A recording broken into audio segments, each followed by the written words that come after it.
Welcome, wonderful students, to Lesson 29 of the Changing Economic World topic. In this lesson, we will be exploring the idea of business and science parks. They are a fairly new creation, and they have resulted from the United Kingdom's transition from an industrial economy with mostly manufacturing to a post-industrial economy with service and tertiary sectors and quaternary sectors being the main sectors. There are some very important features of business and science parks that have made them so successful. And it's all down to what a business needs to become successful. If any of you are thinking of becoming businessmen or women, or want to know how businesses succeed, this is the lesson for you. Please write the date, title, and learning objective and have a pen and paper ready to learn. Okay, time to review prior learning. Write 1 to 10, answer the questions from memory, and then mark your answers. Game time. Number 1. What is it called when a government spends money on something like infrastructure, education, or healthcare? It's called investment. Number 2. The type of aid that goes to NGOs is called voluntary aid. 3. Nigeria needs to reduce its dependence on oil by diversifying its economy. 4. The most important invention of the early industrial revolution was the steam engine, which powered machines and faster transport. 5. The finance sector provides about 150 billion today of revenue to the UK's economy every year. If you're at 140 billion or anywhere between that, that's fine as well. 6. The African Union is a political group made up of all African countries. 7. Nigeria's membership of ECOWAS, the Economic Community of West African States, may help to increase free trade between countries. 8. The multilateral organization that aims to end world poverty is called the World Bank. 9. Typhoon Haiyan seriously affected a LIC called the Philippines in 2013. 10. The discovery of natural resources in a country may prevent development because it creates big gaps between rich and poor people. This is called inequality. Give yourselves a mark out of 10. If you got 8 or more, you've really understood the topic. Well done. Write any questions that you got wrong and their answers and test yourselves on those questions repeatedly. To introduce this lesson, I'm going to see how good you are at starting a business. So I'm going to ask you what would happen and what questions would you need to be able to answer if you were going to start a sports shoe company. Like so. Here are some famous sports shoe companies, and these are the 3 key questions I want you to consider. So try and write your answers to these questions and we will discuss possible answers. So first one, what do you need to know for your company to be successful? Many possible things, but the key things that I would like you to have thought about are: who are you going to sell it to? What kind of product are you going to make? How are you going to advertise it?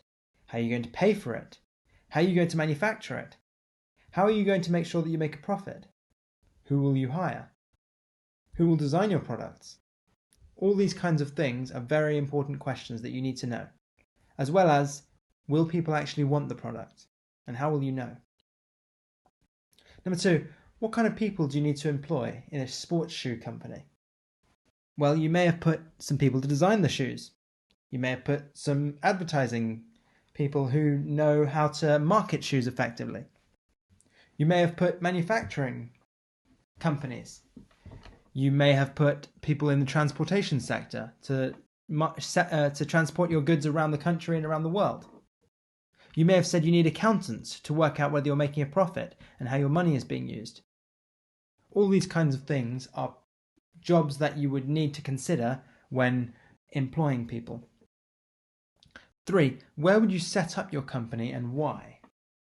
So this is really a really important question because companies need to think carefully about where they set up, especially a sports shoe company, which isn't going to sell all its shoes in the exact place it's located. So one important question to think about is, do you want to set it up in a city or in the countryside, in rural areas? Almost certainly you'd set up your headquarters in a major city, like London or Manchester or Birmingham.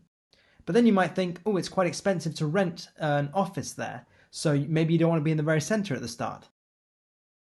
Also, you might think, where are the people who are going to buy my product? Maybe I want to set up near them so I don't have to pay as much for transportation of the goods. These are key questions you need to think about.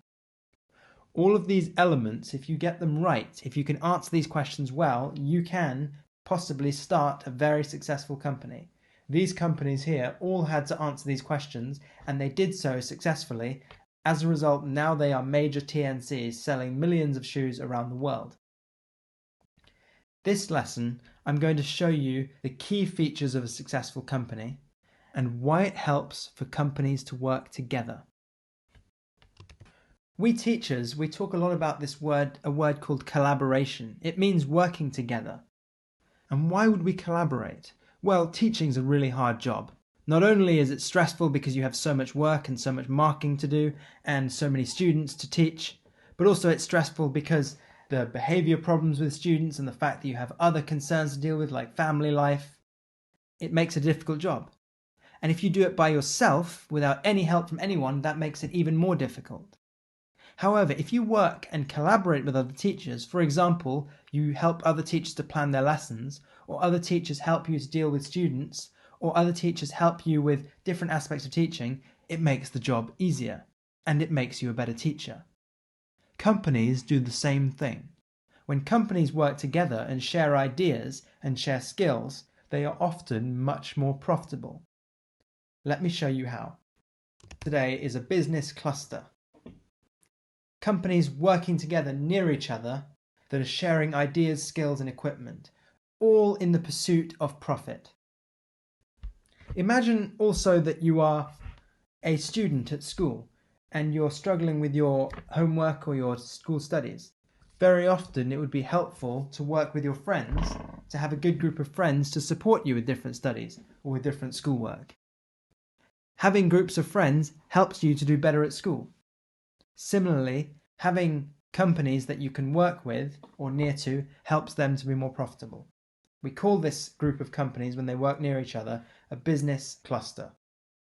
I'm going to show you probably the most famous one in the world, and it's where all of America's technology companies are based, or all of the main ones. So what makes a business successful? This is a map of a place called Silicon Valley in Northern California, a state in the United States of America. It is very near to San Francisco, a very famous city, on the west coast of the USA. And what makes Silicon Valley special? Well, it has a very large number of technology companies, all bunched together here. You may recognize some of them. Intel make the computer chips that go into your phones and your computers. Apple, possibly the most famous company in the world. Facebook, HP, which makes printers. Oracle, which makes software. Logitech, which makes all kinds of components for computers like mice and keyboards. Google, Yahoo, Asus, which makes computers. All of these companies are involved in computers and technology somehow, which means they need to share the same skills, and they have people who have the same skills working there. If they help each other, and they cooperate, and they collaborate, and they share ideas, they do better. This place, Silicon Valley, grew more than 70 years ago when a couple of businessmen started a small company, Hewlett-Packard, which grew into a big computer company. Many of the employees of this company, Hewlett-Packard, branched out, they left the company and they started their own companies, eventually forming Apple and Google and Oracle and other companies around here. So what is it that makes Silicon Valley so successful? Why are all these companies bunched around here? Well, the first thing is marketing. Marketing's really expensive. And so if you can share your marketing ideas, and if you can share the people with the skills, then it makes it cost effective. A lot of the advertising companies that work for these companies operate here. And this allows them to share ideas and work with the marketing companies much more easily because they're so close to each other. Also, San Francisco and California has lots of very high income people. Many of them work in these businesses. These high income people are exactly the kind of people who become customers and buy the products. And so setting up these companies near these people means that these companies can work out exactly what their customers want, and they can make products to meet that demand. Second reason it's successful. California has some of the best universities in the world, especially successful universities in education. Stanford University, which produces graduates in technology and computer science. University of California, Berkeley. University of California, Los Angeles. University of California, San Diego. All these universities produce very high-skilled people, many of whom go to work in these companies. The key reason that a company in these industries is successful is because they have the best employees. These companies are both in the tertiary and the quaternary sectors. Facebook is in the tertiary sector, but many companies here are in the quaternary sectors. Google spends money on research, AMD, a computer chip company, Intel, a computer chip company, they all spend money on research. You need the most educated people, and California has many of them. Thirdly, innovation. For a company to be successful, it needs to create new products that are better. That is what will create demand. Demand is when people buy your products. For instance, every year Apple comes out with a new Apple Watch or iPad or iMac or phone. This makes sure that demand remains high, that people keep buying the products. Innovation happens when companies share ideas and skills. When people come together and they share their ideas and they discuss new ideas and how to make them better, innovation happens faster. Innovation means new ideas, new technologies. And this happens faster when companies are near each other and work together in clusters. Additionally, by working together, a company will reduce its costs. And it's really important for a business to reduce its costs if it wants to be successful, because the main goal of a business is to make profit. Profit is when you make more money than you spend. And one way that this can be done is to reduce costs. For example, Apple manufactures its iPhones in China because the labor costs are lower. Apple has to pay less to manufacture the products. That is a really important reason why Apple manufactures the iPhones in China. Finally, customers. A successful business knows who its customers are and knows where they are. And so it does things to make sure that the customers buy its products. For example, Apple has stores in all of the biggest cities in the world because it knows that the richest people who buy its products live there. And so they'll be able to try its products in the stores and they'll buy them. Apple also knows what the customers want because it's marketed to them and it researches the kinds of things they want. Maintaining a large base of customers is really important if a company wants to remain profitable.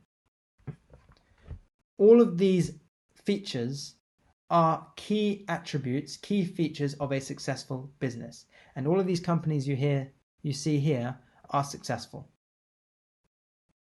So, let's travel to the UK and let's look at two types of business cluster that have been particularly successful. One of them is called a science park, which is mostly in the quaternary sector, and the other is called a business park, which is in the secondary and tertiary sector. Let me show you. So the big question today, what are science parks? Well, first of all, let's ask this question. Why have they grown? Where have they come from? In the middle of the 20th century, 1950s onwards, and they did so because of the invention of computers. Computers allowed companies and people to research things much more easily, to innovate, create new things much more easily. The invention of computers was what started the science parks, because when computers were invented, companies were started to provide technologies to make those computers better. For example, software to make the computers better. iOS is the software that runs iPhones. That is a type of software that companies create. Google is a software company. Microsoft is a software company. And these companies all exist because of the invention of computers.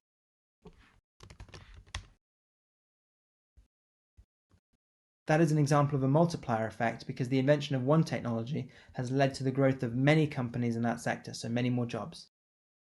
This demand for software and technology led to demand for better access and skills.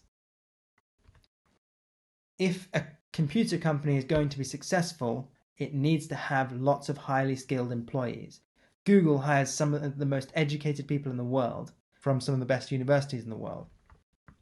This demand for better skills means more investment and more funding goes into universities to ensure that that demand is met, so that more people at university are studying technology and computer science. As a result of this greater demand for better skills and better access to science parks, better ideas and more profit is created. Science parks are located near cities and near excellent sources of transportation like airports and motorways, which means that high-skilled employees can come from far away very easily to work there. And when they all join together and work together in these big groups of companies called science parks, they come up with better ideas and they make more profit. A science park is simply this. It's a group of companies working in a similar industry, for example, technology and the quaternary sector, that are near each other. Here is probably the most famous one in the UK. It's called Cambridge Science Park, here. Why is Cambridge Science Park successful? Several reasons. Number one, it is located very near to Cambridge University. Trinity College, one of the biggest colleges in Cambridge University, is one of the main sources of skilled employees and funding, money for the science park. In fact, the Cambridge Science Park was created originally by a group of people from Cambridge University. So the first thing that it has going for it is its location near to a university, which means access to skilled employees. Secondly, it's on the outskirts of Cambridge, which means there's reduced air pollution and also reduced congestion, which means that high-skilled employees can get to work more easily. They waste less time in cars and in trains, and so their productivity rises. They can create more money because they're wasting less time. Third reason, access to transportation networks around the world is much better. Cambridge is located near motorways going all around the country, and it's also located near to the main airports, which means that skilled workers from around the world can come and contribute to the jobs that are in Cambridge Science Park.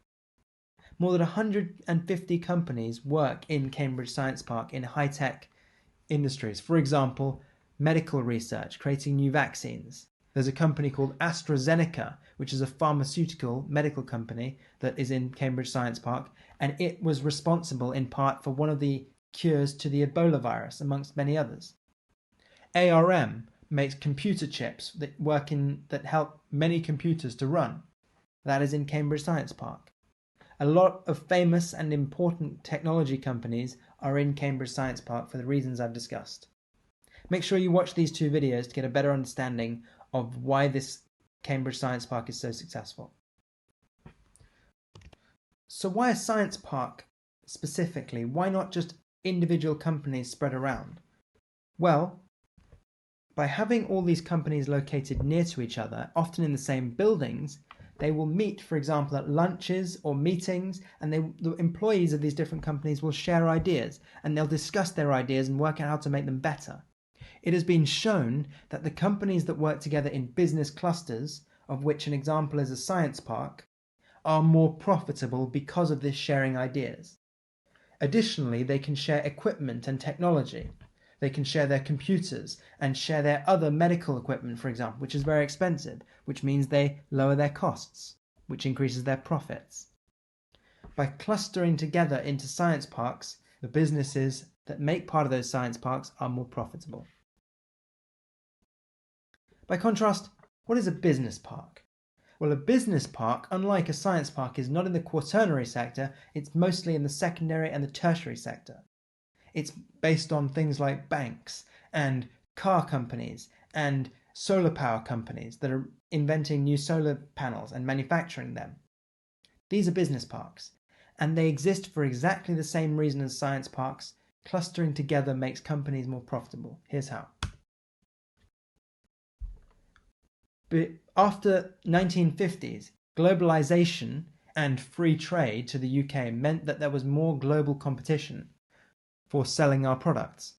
Manufacturing companies in the UK had to compete with companies from all around the world, and so the demand for their products decreased, and so their profits decreased, and so they often went bankrupt. And so they needed a way to solve this problem, a way to survive this increased competition. race, you don't need to be very fast, you're always going to win. If you're up against very fast competitors, then the only way that you will still win is by training and getting better. Same with companies. If they face competition from other companies, they need to get better. And here's how business parks make that happen.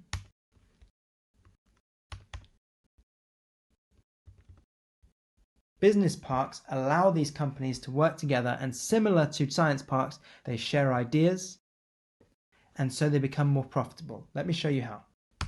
Here is one of the most important business parks in the UK. It's called the Cobalt Business Park in Newcastle, in north of England. And it has more than 100 companies in the secondary and tertiary sector working together. For example, in manufacturing aeroplane parts and engines, tyre companies, banks, all kinds of companies in the secondary and tertiary sector work in Cobalt Business Park. There are a few key features that you need to know about to understand why it has formed and why it's successful. Firstly, English manufacturing companies were becoming less successful because of global competition. By forming clusters like this business park, Cobalt Business Park in Newcastle, they were able to share ideas and work together to become more profitable. Secondly, by locating in the north of England on the outskirts of a city like Newcastle, the rent of the land and the buildings was cheaper, and so they were able to lower their costs. However, also being located near Newcastle, where there is a university, there were lots of high-skilled employees available to work in these companies. Not only that, being located on the outskirts of the city meant that congestion and air pollution were less, which attracted more high-skilled employees. As a result of these things, Cobalt Business Park has some of the most profitable companies in the UK. Finally, it's near to some of the most effective transport links the UK has. International airport, train networks going between the cities in the north, between Newcastle and Liverpool and Sheffield and Leeds, and motorways. All of these things mean that the businesses can transport their goods around the UK and around the world, which means they can make a profit from trade, and they can also transport their employees from city to city. As a result of working in a cluster, like in Cobalt Business Park, the companies have become more profitable. And the business parks exist because of globalization, because companies have needed to work out a way to become more profitable. Please make sure you watch this video to understand why Cobalt Business Park is so successful. Right, time to assess learning. Read the paragraphs, fill in the gaps using the words in the box below, and then mark your answers. Go for it. So number 1. Businesses are often more successful when they group together into clusters. This is because a successful business needs skilled employees, constant innovation to improve their products, and low costs so that their profits are higher. Additionally, it helps to be near the customers so that transportation of goods is cheaper. Such clusters often form in areas with universities, for example Silicon Valley in California, which designs and invents many modern computer technologies and software. In the UK, the secondary sector has been replaced by the tertiary and quaternary sectors. The improvement of computers has led to increased demand for them and related technologies like software. This has led to the growth of science parks, which allow research companies to be more profitable than when they work alone. For example, Cambridge Science Park is located near to Cambridge University and has good transport links. Meanwhile, in the tertiary sector, business parks have also grown and are often located on the outskirts of cities to reduce congestion and therefore increase worker productivity. Finally, the spread of free trade has meant that businesses need to be more profitable to survive. This also explains the growth of science and business parks. Give yourselves a mark out of 10. If you got 8 or above, you've really understood this. If not, watch the explanations and the videos again. Time to embed learning. I'm going to give you some questions. I'd like you to answer them using the best of your understanding, and then mark your answers. Go for it. So number 1, suggest 2 reasons that being part of a cluster can help increase a company's profits. Share ideas or employees. Share production processes. For example, machinery or factories. Attract skilled people. Reduce the distance to work. If you don't have to travel as far to work, you can spend more time working, which means more income and more profit for the company. 2. How have changes in the UK's economy contributed to the growth of science parks? Computer technology has improved, so there's more demand for technology. Reduced trade barriers, so companies need to be more profitable. Decline in manufacturing, so there's an increase in the tertiary sector and knowledge-intensive jobs. Explain the choice of Cambridge Science Park's location. So why is it located there? It's near an airport, access to high-skilled migrants. Near roads and railways, good transport around the UK. Near the university. Suggest one reason why Cobalt Business Park may profit from its location. Cheaper to set up in the north than around London. It's on the outskirts of the city to reduce congestion and air pollution. It's also close to customers. Give yourselves a mark out of the total. And, as ever, make sure that you correct any mistakes you put or add in green any parts that you missed. Excellent work. Now, close all your notes. Don't look at anything you've learned. Don't look back at the video. Write 2 questions based on anything you learned this lesson and answer them from memory. And then test yourselves in a week's time. Thank you so much for joining me this lesson.